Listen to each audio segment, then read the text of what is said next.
2 Raja-Raja 5, Naaman disembuhkan. Naaman panglima Raja Aram adalah seorang terpandang di hadapan tuannya dan sangat disayangi. Sebab oleh dia Tuhan telah memberikan kemenangan kepada orang Aram, tetapi orang itu seorang pahlawan tentara sakit kusta. Orang Aram pernah keluar bergerombolan dan membawa tertawan seorang anak perempuan dari negeri Israel. Ia menjadi pelayan pada istri Naaman. Berkatalah gadis itu kepada nyonyanya, sekiranya tuanku menghadap nabi yang di Samaria itu, maka tentulah nabi itu akan menyembuhkan dia dari penyakitnya. Lalu pergilah Naaman memberitahukan kepada tuannya, katanya, beginilah dikatakan oleh gadis yang dari negeri Israel itu. Maka jawab Raja Aram, baiklah, pergilah dan aku akan mengirim surat kepada Raja Israel. Lalu pergilah Naaman dan membawa sebagai persembahan 10 talenta perak dan 6.000 shikal emas dan 10 potong pakaian. Ia menyampaikan surat itu kepada Raja Israel yang berbunyi, sesampainya surat ini kepadamu, maklumlah kiranya bahwa aku menyuruh kepadamu Naaman pegawaiku, supaya engkau menyembuhkan dia dari penyakit kustanya. Segera sesudah Raja Israel membaca surat itu, dikoyakkannya lah pakaiannya serta berkata, Allahkah aku ini yang dapat mematikan dan menghidupkan, sehingga orang ini mengirim pesan kepadaku, supaya aku sembuhkan seorang dari penyakit kustanya? Tetapi sesungguhnya perhatikanlah dan lihatlah, ia mencari gara-gara terhadap aku. Segera sesudah didengar Elisa abdi Allah itu bahwa Raja Israel mengoyakkan pakaiannya, dikirimnyalah pesan kepada raja, bunyinya, mengapa engkau mengoyakkan pakaianmu? Biarlah ia datang kepadaku supaya ia tahu bahwa ada seorang nabi di Israel. Kemudian datanglah Naaman dengan kudanya dan keretanya, lalu berhenti di depan pintu rumah Elisa. Elisa menyuruh seorang suruhan kepadanya mengatakan, pergilah, mandi 7 kali dalam sungai Yordan, maka tubuhmu akan pulih kembali sehingga engkau menjadi tahir.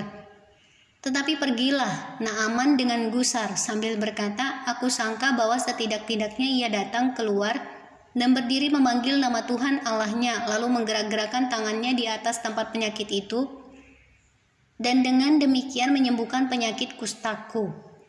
Bukankah Abana dan Parpar, sungai-sungai Damsik, lebih baik dari segala sungai di Israel? Bukankah aku dapat mandi di sana dan menjadi tahir? Kemudian berpalinglah ia dan pergi dengan panas hati. Tetapi pegawai-pegawainya datang mendekat serta berkata kepadanya, Bapak, seandainya nabi itu menyuruh perkara yang sukar kepadamu, bukankah Bapak akan melakukannya? Apalagi sekarang, ia hanya berkata kepadamu, mandilah dan engkau akan menjadi tahir. Maka turunlah ia membenamkan dirinya 7 kali dalam sungai Yordan, sesuai dengan perkataan abdi Allah itu. Lalu pulihlah tubuhnya kembali seperti tubuh seorang anak dan ia menjadi tahir. Kemudian kembalilah ia dengan seluruh pasukannya kepada abdi Allah itu. Setelah sampai, tampillah ia ke depan Elisa dan berkata, sekarang aku tahu bahwa di seluruh bumi tidak ada Allah kecuali di Israel. Karena itu terimalah kiranya suatu pemberian dari hambamu ini. Tetapi Elisa menjawab, demi Tuhan yang hidup, yang di hadapannya aku menjadi pelayan, sesungguhnya aku tidak akan menerima apa-apa. Dan walaupun Naaman mendesaknya supaya menerima sesuatu, ia tetap menolak. Akhirnya berkatalah Naaman, jikalau demikian, biarlah diberikan kepada hambamu ini tanah sebanyak muatan sepasang bagal. Sebab hambamu ini tidak lagi akan mempersembahkan korban bakaran atas korban sembelihan kepada Allah lain kecuali kepada Tuhan. Dan kiranya Tuhan mengampuni hambamu ini dalam perkara yang berikut. Apabila tuanku masuk ke kuil Rimon untuk sujud menyembah di sana, dan aku menjadi pengapitnya sehingga aku harus ikut sujud menyembah dalam kuil Rimon itu, kiranya Tuhan mengampuni hambamu ini dalam hal itu. Maka berkatalah Elisa kepadanya, pergilah dengan selamat. Setelah Naaman berjalan tidak berapa jauh daripadanya, berpikirlah Gehazi bujang Elisa abdi Allah, sesungguhnya tuanku terlalu menyegani Naaman orang Aram ini dengan tidak menerima persembahan yang dibawanya. Demi Tuhan yang hidup, sesungguhnya aku akan berlari mengejar dia dan akan menerima sesuatu daripadanya.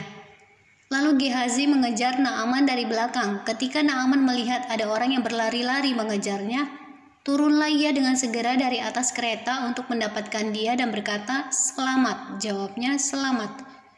Tuanku Elisa menyuruh aku mengatakan, baru saja datang kepadaku 2 orang muda dari pegunungan Efraim. Dari antara rombongan Nabi, baiklah berikan kepada mereka setalenta perak dan 2 potong pakaian." Naaman berkata, "Silakan, ambillah 2 talenta."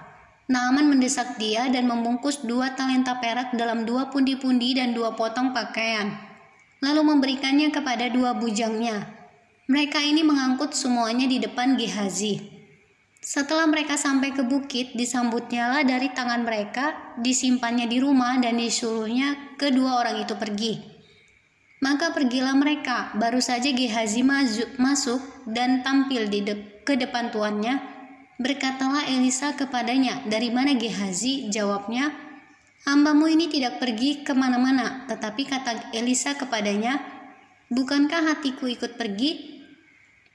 Ketika orang itu turun dari atas keretanya mendapatkan engkau, maka sekarang engkau telah menerima perak, dan dengan itu dapat memperoleh kebun zaitun, kebun anggur, kambing domba, lembu sapi, budak laki-laki, dan budak perempuan. Tetapi penyakit kusta Naaman akan melekat kepadamu dan kepada anak cucumu untuk selama-lamanya." Maka keluarlah Gehazi dari depannya dengan kena kusta, putih seperti salju.